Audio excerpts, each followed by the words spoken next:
हरे कृष्ण कृष्ण कृष्ण हरे हरे, हरे राम राम राम हरे हरे। गुरु ब्रह्मा गुरु विष्णु गुरुदेव महेश्वर, गुरु साक्षात् परमो ब्रह्म तस्मै श्री गुरवे नमो। जय गुरुदेव। नमो ब्रह्मण्यदेवाय गो ब्रह्मणहिताय च जगद्धिताय श्रीकृष्णाय गोविन्दाय नमो नमो।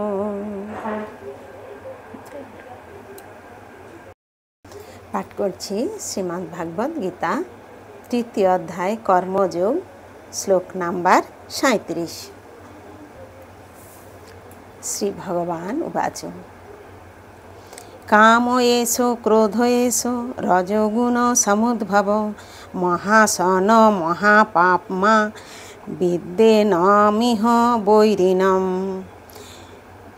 श्री भगवान उवाच, परमेश्वर भगवान बोलें काम काम एषो এই, क्रोध क्रोध एषो এই, रजोगुण माने रजोगुण, समुद्भव उद्भूत, महासन सर्वग्रासी, महापाप्मा অত্যন্ত পাপময়, বিদ্ধি জানবে এ নাম একে, ইহ এই জড় জগতে, বৈরিণম প্রধান শত্রু। অনুবাদ। পরমেশ্বর ভগবান বললেন, হে অর্জুন, রজগুণ থেকে সমুদ্ভব কামই মানুষকে এই পাপে প্রবৃত্ত করে এবং পরবর্তীকালে এই কামই ক্রোধে পরিণত হয়। সর্বগ্রাসী ও পাপাত্মক কামকে জীবের প্রধান শত্রু বলে জানবে। তাৎপর্য।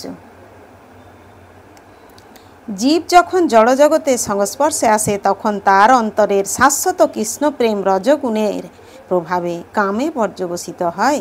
পক্ষান্তরে বলা যায়, টক তেঁতুলের সংস্পর্শে দুধ যেমন দই হয়ে যায়, তেমনি ভগবানের প্রতি আমাদের অপ্রাকৃত প্রেম কামে রূপান্তরিত হয়।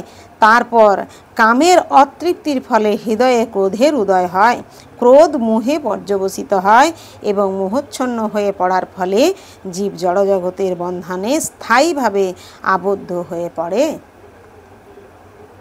তাই কাম জীবের সব থেকে বড় শত্রু।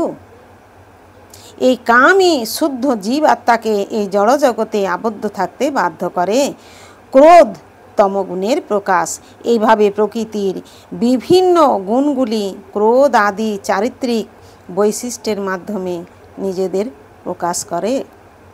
তাই যদি রজগুণের প্রভাবকে তমগুণে অধঃপতিত না হতে দিয়ে শাস্ত্রোক্ত পন্থায় জীবনযাপন করার মাধ্যমে তাকে সত্ত্বগুণে উন্নীত করা যায়, তাহলে পারমার্থিক আসক্তির মাধ্যমে ক্রোধের প্রভাব থেকে রক্ষা পাওয়া যায়।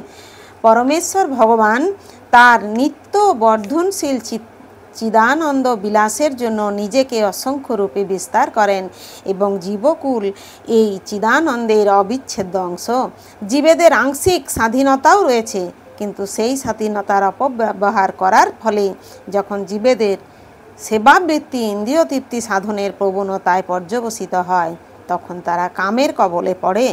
ভগবান এই জড়জগৎ সৃষ্টি করেছেন যাতে বদ্ধজীবেরা এই কামোন্মুখী প্রবৃত্তিগুলিকে চরিতার্থ করতে পারে। এইভাবে তাদের সমস্ত কামনা বাসনাগুলিকে চরিতার্থ করতে গিয়ে জীবেরা যখন সম্পূর্ণভাবে দিশেহারা হয়ে পড়ে, তখন তারা তাদের স্বরূপের অন্বেষণ করতে শুরু করে। এই অন্বেষণ থেকেই বেদান্ত সূত্রের সূচনা, যেখানে বলা হয়েছে অথাত ব্রহ্ম জিজ্ঞাসা, অর্থাৎ মানুষের পরম কর্তব্য হচ্ছে পরম তত্ত্ব সম্বন্ধে অনুসন্ধান করা। আর শ্রীমদ্ ভাগবতে পরম তত্ত্বকে বর্ণনা করে বলা হয়েছে জন্মাদাস্য যত হন্যয়া দ্বিতরতশ্চ, অর্থাৎ সব কিছুর উৎস পরম ব্রহ্ম। সুতরাং কামেরও উৎস হচ্ছেন ভগবান। তাই যদি এই কামকে ভগবত প্রেমে রূপান্তরিত করা যায় বা কৃষ্ণ ভাবনাময় উদ্বুদ্ধ করা যায় কিংবা সব কিছু ভগবান শ্রীকৃষ্ণের সেবায় নিয়োজিত করা যায়, তাহলে কাম ও ক্রোধ উভয়ই চিন্ময়ত্ব প্রাপ্ত হয়। শ্রীরামচন্দ্রের পরম সেবক হনুমান তার ক্রোধ প্রকাশ করে রাবণের স্বর্ণলঙ্কা দগ্ধ করেছিলেন এবং তা করার ফলে তিনি ভগবানের মহান ভক্তে পরিণত হয়েছিলেন। এখানেও ভগবদ্গীতায় ভগবান শ্রীকৃষ্ণ অর্জুনকে তার সমস্ত ক্রোধ শত্রু বাহিনীর উপরে প্রয়োগপূর্বক ভগবানের সন্তুষ্টি বিধান করার জন্য উৎসাহ দিচ্ছেন। তাই কাম ও ক্রোধকে যখন ভগবানের সেবায় নিয়োগ করা হয় তখন তারা শত্রুর পরিবর্তে আমাদের বন্ধুতে পরিণত হয়। হরে কৃষ্ণ কৃষ্ণ কৃষ্ণ হরে হরে, হরে রাম রাম রাম হরে হরে।